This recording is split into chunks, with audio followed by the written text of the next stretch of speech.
We're back with another alumni spotlight. My name is Paul. I'm the VP of Ops here at devCodeCamp, and today I'm joined by Clint Robertson, who is a graduate, which makes him an alumni, and he is also a veteran. So thank you for your service.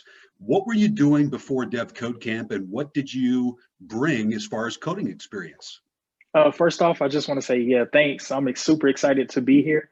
I appreciate it. I got excited when you sent me the message. As Yeah, far as my experience before I came to DevCode, I was actually a cybersecurity professional. I did that for about 1 year. And previously, before that 1 year, I was in the US Air Force for 10 years. awesome. So what made you decide to dive deeper into software development? It's always been a passion of mine, to be honest. I've always thought it was neat how you have the ability to create things. You know, you can come up with an idea and you can create that. And that always like just really stuck out to me. Security, it was fun and stuff, but I never had that flexibility to like create ideas I had. So that's what led me to software development. Just always on the defensive, never able to just take a step back Exactly. and go, hey, let's make something. So, Exactly. so let's dive a little bit deeper into the mindset of a veteran. The one thing we've had hundreds of them. But one thing that I've noticed is I never question the work ethic that they bring to the table. You know, they come from a boot camp, and they're going into another boot camp. Talk to me a little bit about the parallels between your service and a boot camp like devCodeCamp, and how our training is similar.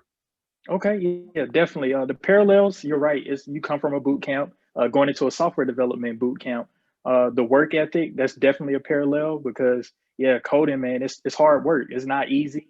And resiliency, and I say that because we use that a lot in the Air Force, but you have to be resilient because you're going to hit some walls in coding where you feel like, man, I don't know if I made the right decision. But if you just keep pushing, yeah, you're going to thank yourself later. So those are the parallels that I see.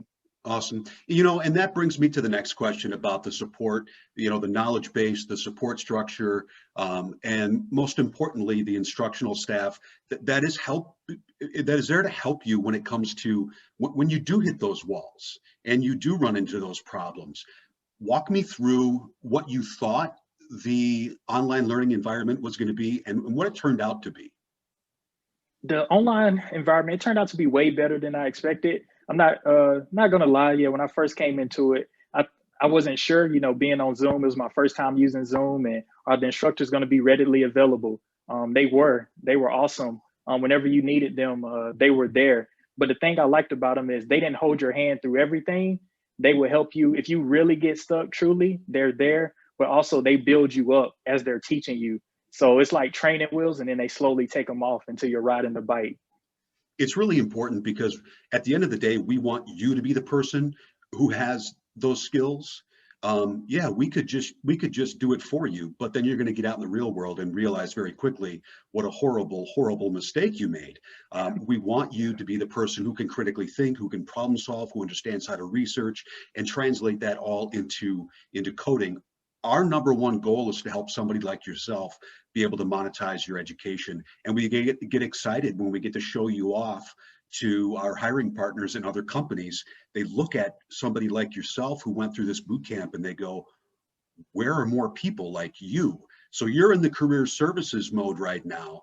And I talked to Eric and Megan yesterday, and it sounds like you've been pretty busy. Yes, definitely. They helped me a lot revamp my resume. Yeah, those guys, they're pretty amazing. I've already been getting a lot of calls back, initial phone interviews. So I'm excited to see, where this job process takes me. But yeah, from LinkedIn tips, how your resume, networking with people, yeah, they're great so far. So somebody comes up to you today and says, Dev Code Camp, should I do it? What do you tell them? Three things. The first thing I would tell them, you should do it if you want to better yourself or more opportunities for your family. The second thing, I think you should do it if you have a passion for technology. And the third reason I would tell them to do it, if you're comfortable, always constantly learning. Dev Code Camp is just the first step, but in software development, you're constantly going to be learning and you have to be okay with that. So if you're okay with those three things, I tell them go for it. You're the total package. I can't wait to see where you take this when it comes to your career in software development. I wish you the best, and I want to thank you for taking the time today to talk to us a little bit more about your experience. All right. Thank you, Paul.